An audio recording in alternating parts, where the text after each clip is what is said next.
Welcome to me ఇంటి నేస్తం Lavanya. Upcoming రివ్యూలోకి వెళ్ళిపోదాం.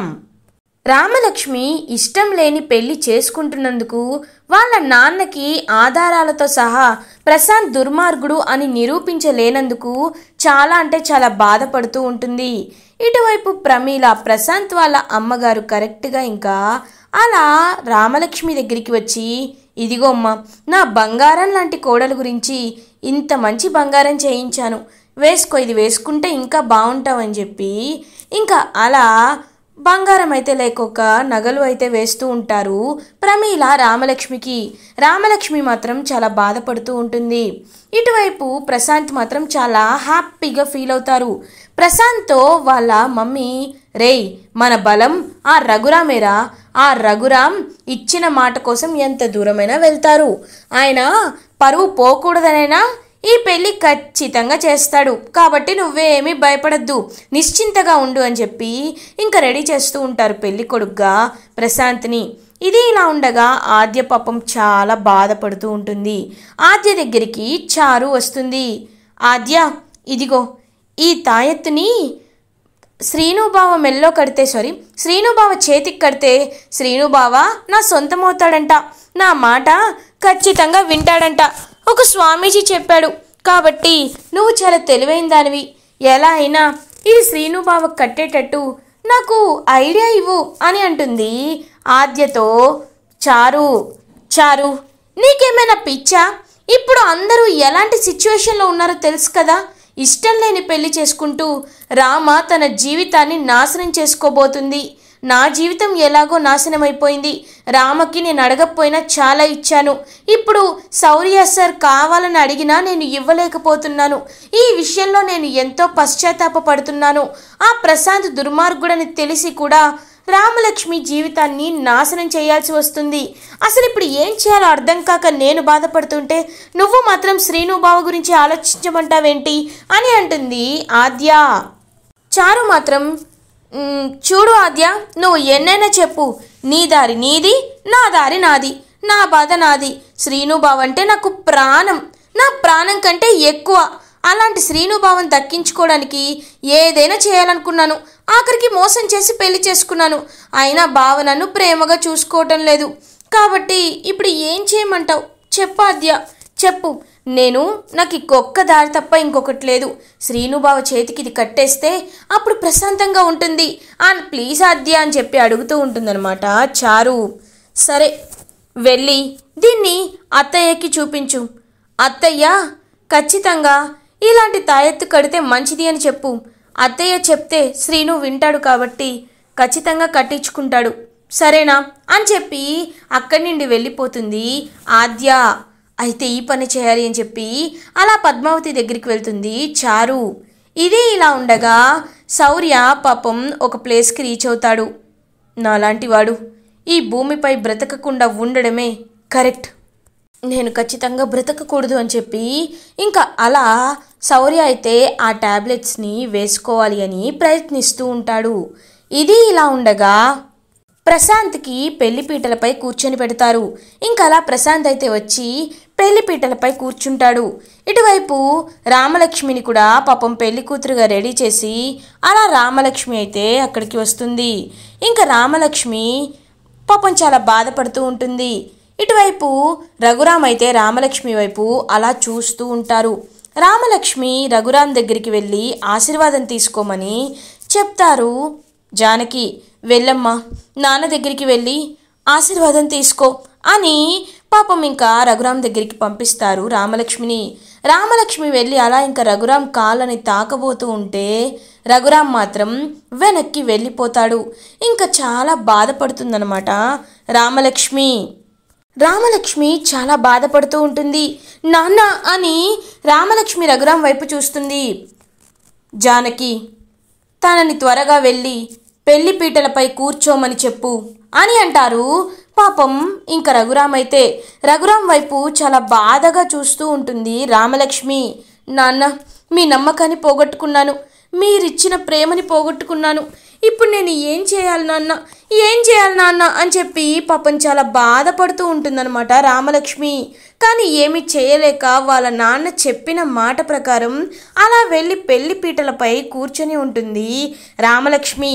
ప్రశాంత్ మాత్రం చాలా హ్యాపీగా, అమ్మయ్యా ఇంకొద్ది నిమిషాల్లో ఖచ్చితంగా నాకు రామలక్ష్మికి పెళ్ళైపోతుంది, రామలక్ష్మి నా సొంతమైపోతుంది, నాకు చాలా హ్యాపీగా ఉంది అని రామలక్ష్మి వైపు చూస్తూ ఉంటాడు ప్రశాంత్. రామలక్ష్మి మాత్రం ఏడుస్తూ ఏడుస్తూ పాపం పెళ్లి పీటలపై కూర్చుని ఉంటుంది.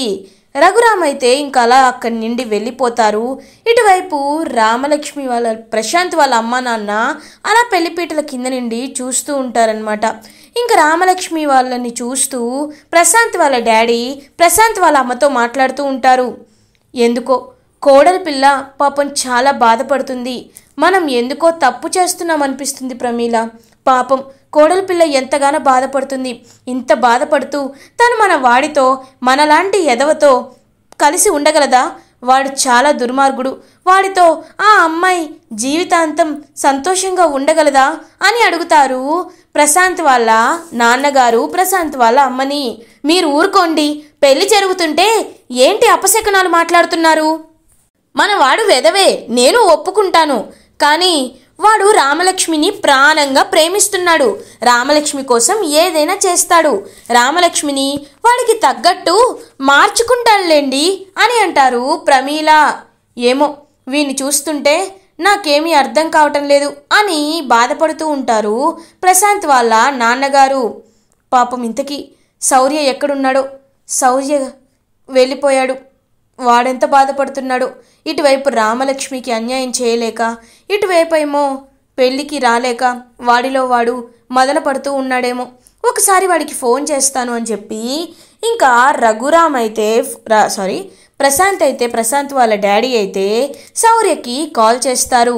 ఇది ఇలా ఉండగా కరెక్ట్గా అదే టైంకి ఆ స్లీపింగ్ టాబ్లెట్స్ వేసుకోవాలనుకుంటారు శౌర్య. వెంటనే నాన్న అని చెప్పి కాల్ వస్తుంది. ఈ టైంలో నాన్న అని కాల్ లిఫ్ట్ చేస్తాడు శౌర్య. హలో నాన్న, శౌర్య ఎక్కడున్నావురా అని అడుగుతారు శౌర్య వాళ్ళ నాన్నగారు. దూరంగా ఉన్నాను నాన్న, ఇంకొద్ది నిమిషాల్లో ఎవరికి కనపడినంత దూరంగా కూడా వెళ్ళిపోతాను అని చెప్తారు శౌర్య. ఒక్కసారిగా శౌర్య వాళ్ళ నాన్న షాక్ అయిపోతాడు. రేయ్ ఏమంటున్నావురా, నాకు నిన్ను చూస్తుంటే భయంగా ఉంది అని అంటారు శౌర్య వాళ్ళ నాన్నగారు. అబ్బే ఏం లేదు నాన్న, ఏం లేదు అని కాల్ కట్ చేస్తాడు శౌర్య. ఇంకా చాలా టెన్షన్గా అనిపిస్తుందనమాట శౌర్య వాళ్ళ నాన్నకి. వెంటనే ప్రమీల దగ్గరికి వెళ్ళి, ప్రమీల శౌర్య ఏదో విచిత్రంగా మాట్లాడుతున్నాడు, మీ అందరికీ కనిపించినంత దూరంగా వెళ్ళిపోతాను అంటున్నాడు, నాకు చాలా భయం వేస్తుంది అని అంటారు శౌర్య వాళ్ళ నాన్న. ఏంటి, శౌర్య దూరంగా వెళ్ళిపోతానంటున్నాడా? అంతేలేండి, పాపం ఎంతైనా రామలక్ష్మిని ప్రేమించాడు కదా, అందుకే ప్రశాంత్ రామలక్ష్మికి పెళ్ళైతే ఆ ఇంటికే రావాలి కదా, రామలక్ష్మి మొహం చూడలేక వెళ్ళిపోతాననుంటానులేండి, దానికి మించి మీరెందుకు బాధపడుతున్నారు అని అడుగుతుంది ప్రమీల. ఛీ, అసలు నువ్వు మనిషివేనా? ఎందుకు ఇన్ని నాటకాలు వేస్తావు? శౌర్య ముందు కనబడగానే కన్న తల్లి అని, ప్రేమ అని, కనకపోయినా నిన్ను అమ్మలా చూసుకున్నానని ఎన్నో ప్రేమ మాటలు మాట్లాడుతూ ఉంటావు. కానీ వాడు పాపం ఎంతో బాధపడుతుంటే వాడిని కనీసం ఓదార్చాలి, వాడికి ఫోన్ చేయాలనే ఇంకిత జ్ఞానం కూడా నీకు లేకుండా నీ కొడుకు పెళ్లి మాత్రం సంతోషంగా జరిగితే చాలు, మిగతా వాళ్ళు ఎట్టుపోయినా పర్లేదని నువ్వు కూడా చాలా స్వార్థంగా ఆలోచిస్తున్నావు ప్రమీల అని అంటారు ప్రమీల వాళ్ళ హస్బెండ్. చూడండి, అదంతా ఇప్పుడు నాకు అవసరం లేదు, నా కొడుకు ప్రమీల్ పెళ్ళి బాగా జరిగిందా లేదా అనేదే నాకు అవసరం.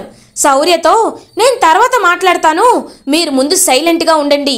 ఎవరైనా ఈ మాటలు వింటే మళ్ళీ ఏదైనా జరగచ్చు, మన కొడుకు సంతోషంగా ఉండాలంటే మీరు సైలెంట్గా ఉండండి అని చెప్పి అక్కడి నుండి వెళ్ళిపోతుంది ప్రమీల. పాపం ప్రశాంత్ వాళ్ళ నాన్న అయితే చాలా అంటే చాలా బాధపడుతూ ఉంటాడు. శౌర్య ఏం చేసుకుంటున్నాడో ఏంటో అని చాలా బాధపడుతూ టెన్షన్ పడుతూ ఉంటారు శౌర్య వాళ్ళ నాన్నగారు. ఇది ఇలా ఉండగా ఇంకా రఘురామ్ అయితే అలా గుడి బయట కూర్చొని ఉంటారు. రామలక్ష్మిని తలుచుకుంటూ రామలక్ష్మి గురించి ఆలోచిస్తూ చాలా అంటే చాలా బాధపడుతూ ఉంటారు రఘురామ్. రఘురామ్ దగ్గరికి ఆద్య వస్తుంది. ఆద్య రఘురామ్ దగ్గరికి వచ్చి పెదనాన్న అని అంటుంది.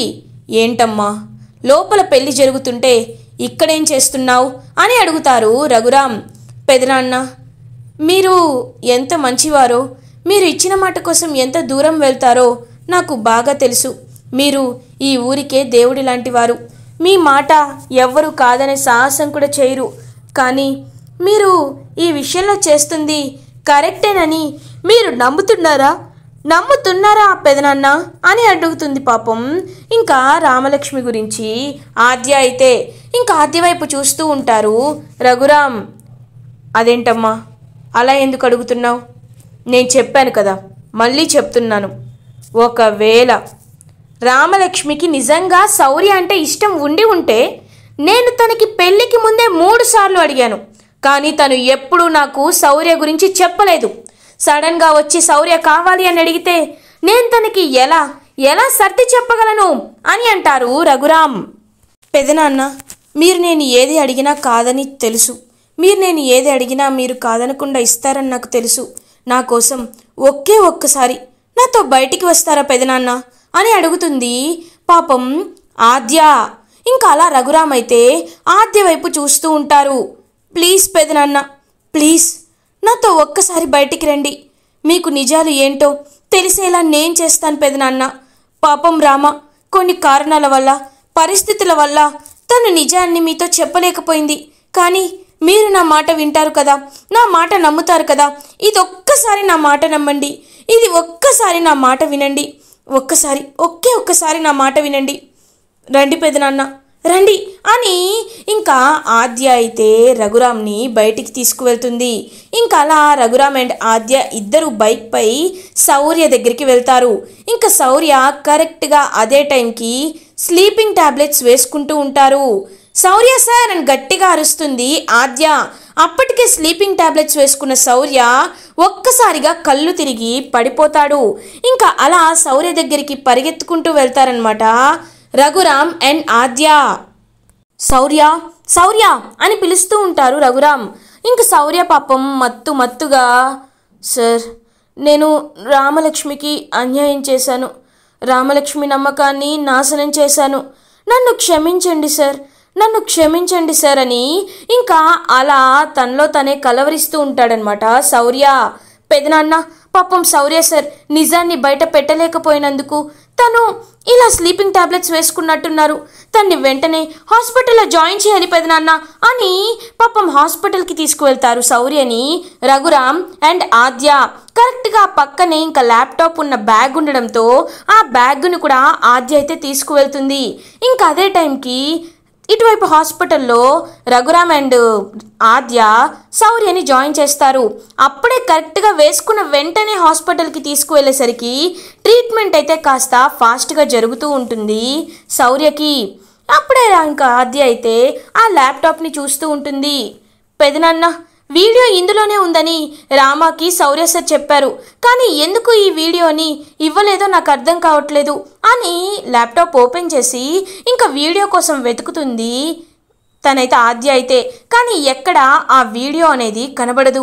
ఇంకా వెంటనే ఆద్య తనకి వచ్చిన టెక్నిక్తో అన్ని వీడియోస్ని బ్యాకప్ చేయడం స్టార్ట్ చేస్తుంది. ఇంకా అన్ని వీడియోస్ బ్యాకప్ చేసేసరికి కరెక్ట్గా ప్రశాంత్ రామలక్ష్మి జీవితాన్ని నాశనం చేయాలనుకున్న వీడియో కూడా అందులో కనబడుతుంది. పెదనాన్న, ఒకసారి ఇది చూడండి పెదనాన్న అని చెప్పి ఆద్య రఘురామ్కి ఆ వీడియోని చూపిస్తుంది. ఇంకా ప్రశాంత్ అలా చేయబోతున్న వీడియోని చూసిన రఘురామ్ ఒక్కసారిగా స్టన్ అయిపోతారు. ఇప్పుడే వాడి దగ్గరికి వెళ్తానమ్మా అని చెప్పి ఇంకా రఘురామ్ స్పీడ్గా అయితే బైక్ పైన ప్రశాంత్ దగ్గరికి వస్తాడు. కరెక్ట్గా అదే టైంకి ప్రశాంత్ అయితే రామలక్ష్మి మెడలో అలా తాళి కట్టబోతూ ఉంటాడు. అదే టైంకి రఘురామ్ ఆపరా అని చెప్పి గట్టిగా అరుస్తాడు. ఒక్కసారిగా తన చేతిలో ఉన్న తాళిని కింద పడేస్తాడనమాట. ఇంకా ప్రశాంత్ అయితే రామలక్ష్మి అలా చూస్తూ ఉంటుంది వాళ్ళ నాన్న వైపు. వెంటనే పెళ్లిపీటల పైకి వెళ్ళి అలా ఇంకా ప్రశాంత్ని ఈడ్చుకొని కిందకి వచ్చి ప్రశాంత్ని ఠపా ఠపా కొడుతూ ఉంటారనమాట రఘురామ్. అన్నయ్య గారు ఏం చేస్తున్నారు అన్నయ్య గారు, నా బిడ్డని ఏం చేస్తున్నారు అని చెప్పి అడుగుతూ ఉంటుంది ప్రమీల. చూడండి, ఇన్నాళ్ళు నేను కూడా వీడు మంచివాడని మోసపోయాను, కానీ వీడు ఎంత చెడ్డవాడో నాకు ఇప్పుడే తెలిసింది అని ఇంకా పటా కొడుతూ ఉంటాడనమాట రఘురామ్ అయితే ప్రశాంత్ని. చూసారా అండి, ఆ శౌర్య వల్లే వాడిని ఇన్నాళ్ళు నా కన్ను కొడుకులా చూసుకున్నాను, కానీ వాడు ప్రశాంత్కి ఎంత అన్యాయం చేశాడో చూసారా అని అంటుంది ప్రమీల చెంపని గట్టిగా పగలగొడతారు శౌర్య వాళ్ళ నాన్న. ఛీ, నువ్వు మనిషివేనా? నోరు మూసుకో, ఖచ్చితంగా ఇది శౌర్య చేసుండడు, రఘురామ్ గారే. వీడి వెదవ పనులు ఊరంతా ఉంటాయి కాబట్టి ఏదో ఒక రూపంలో తెలుసుకున్నట్టు ఉన్నారు. ఎప్పటికైనా న్యాయమే గెలుస్తుంది, అన్యాయానికి శిక్ష పడుతుంది. ఇప్పటికైనా మీ తల్లి కొడుకులు ఇద్దరూ ఆ విషయాన్ని అర్థం చేసుకుంటే సరిపోతుంది.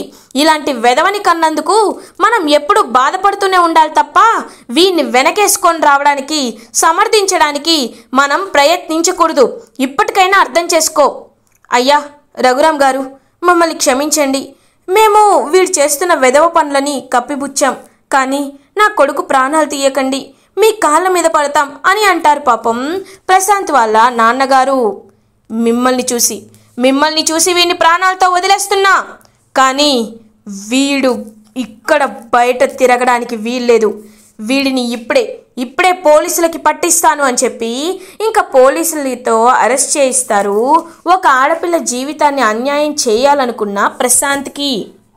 అలా ప్రశాంత్ అయితే అరెస్ట్ అయ్యి వెళ్ళిపోతాడు. రఘురామ్ నిజం తెలుసుకొని రామలక్ష్మి దగ్గరికి వెళ్ళి రామలక్ష్మికి శౌర్యనిచ్చి పెళ్లి చేస్తానని మాట ఇస్తారు. ఇలా ఎపిసోడ్ ఎండ్ అవుతుంది. ఫర్దర్ ఎపిసోడ్ రివ్యూస్ ముందుగా మీకు కావాలి అనుకుంటే మా ఛానల్ని సబ్స్క్రైబ్ చేసుకోండి. Thanks for watching.